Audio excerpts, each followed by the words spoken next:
Unforgettable characters. Give it up for Aunt Leanne. I kind of brought my garden on my skirt today, don't you think? Yeah. So, everybody can hear me in the back. I think I won't use the microphone today. I want to tell you a story about two sisters. They were both farmers. One grew all kinds of organic vegetables, and the other one grew lots and lots of perfect fruits, oranges and apples and peaches and grapes. And they had their farms side by side, separated by a beautiful creek that bubbled down the middle. These sisters were more than sisters. They were the very best of friends. They were always together. They shared tools, they shared produce, they shared meals, they shared stories. Their children grew up together in this creek, playing and babbling, and they just were always together. The people in the town used to say that if you saw one sister with one eye and looked quick, you'd see the other one with the other eye. Never apart. But one day, they had a disagreement. Nobody remembers exactly what it was, and it's not important. But they couldn't resolve it. And that disagreement grew and grew until they had a fight, and then it turned into a full-fledged feud. They didn't talk to each other. They couldn't even stand the sight of one another. There were no more shared meals. There was no more playing together. There were no more shared stories. One day, the sister with the vineyard got up, and she was washing her dishes in her sink and looking out through her back window at her sister's house. And she thought, oh, it just makes me so mad to even see her house. I wish I had a fence or a wall or something there so I didn't even have to see her home. And just then, there was a knock at the front door. The sister opened the door, and there was a man. Evening, ma'am. I'm a carpenter. I'm looking for work. Is there any kind of project or anything that I could fix around here for you? Have I got the project for you, said the sister, and she told him the whole story. At the end of the story, the carpenter looked at her kind of funny and said, oh, yes, I see. I believe I can fix that. Terrific. You'll find all the tools and the wood and everything you need out in that shed. I have to go into town to pick up some supplies for the week, and that way I'll be out of your way. And off she went into town. When she got back, it was almost sunset. She looked into her backyard, and she didn't see a fence, and she didn't see a wall. Instead, stretching from her property and gracefully arching up over the creek to her sister's farm was a bridge. Hand-carved rails, it was a work of art. But it wasn't what she wanted. She opened her mouth to give that carpenter a piece of her mind, and bang! The back door of her sister's farmhouse flew open, and her sister started to run toward her end of the bridge. Oh, sister, I had forgotten what a loving, forgiving person you are. But now that I see this bridge, it's evidence of you being the person I remember. Well, her heart just melted. Both sisters ran across the bridge and met in the middle. They hugged each other, they laughed, they apologized. The first sister said, I do not know how I could have forgotten, but you are the person I love most in all the world. And they might have shed a few tears. Then they remembered the carpenter. They turned to tell him, thank you so much for building this bridge between our farms. Anything that you would want, we would give you. And we have plenty of work between our two farms. You could stay here and work for as long as you would like. But the carpenter put on his hat and said, you know, I think my work here is done.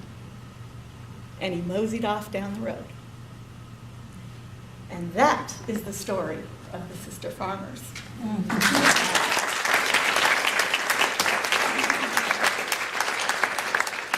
You know, Jim was talking about how with a harvest theme, everybody thinks of pumpkins. And so I was looking for pumpkin stories, and I heard this one, and it comes from Iran.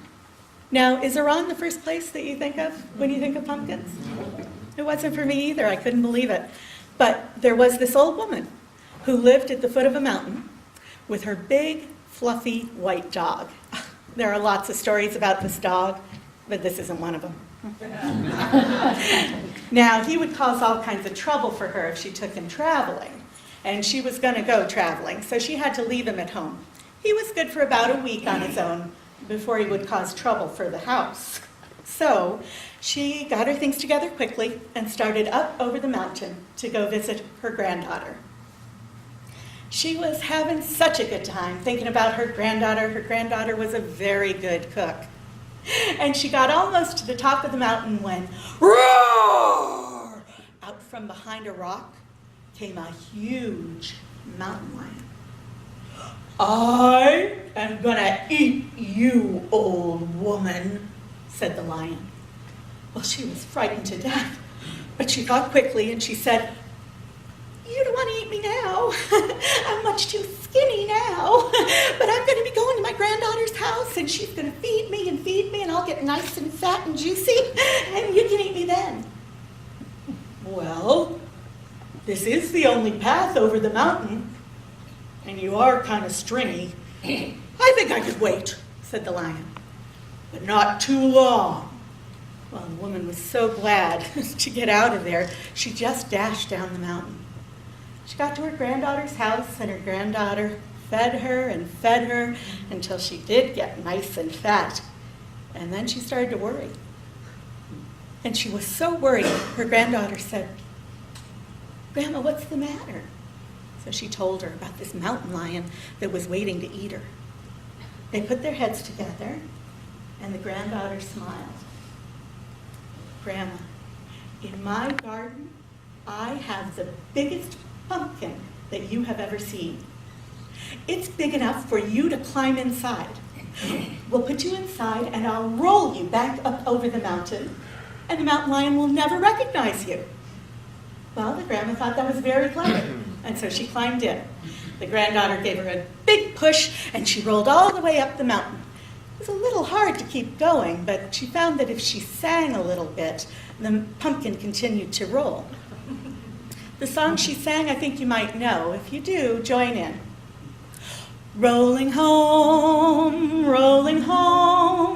by the light of the silvery moon. She changed this part a little bit.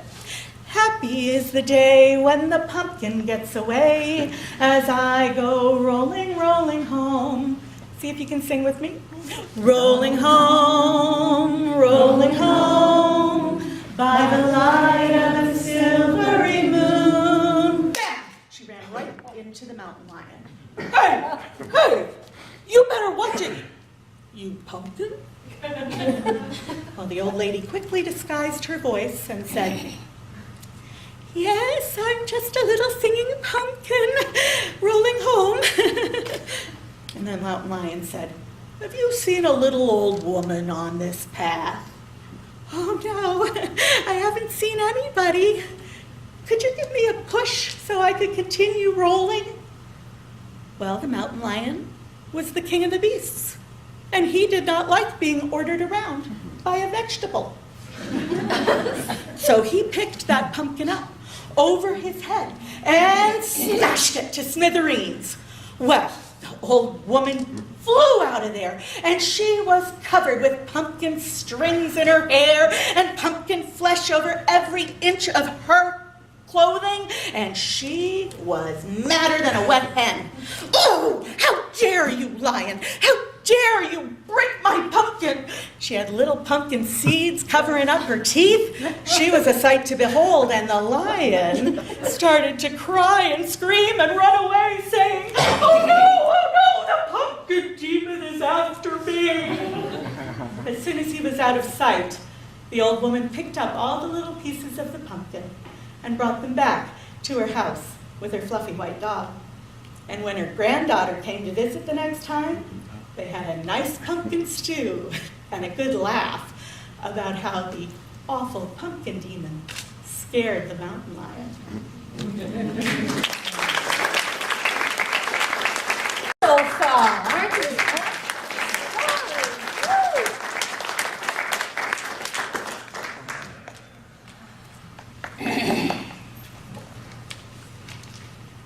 Mindy Donner is a passionate puppeteer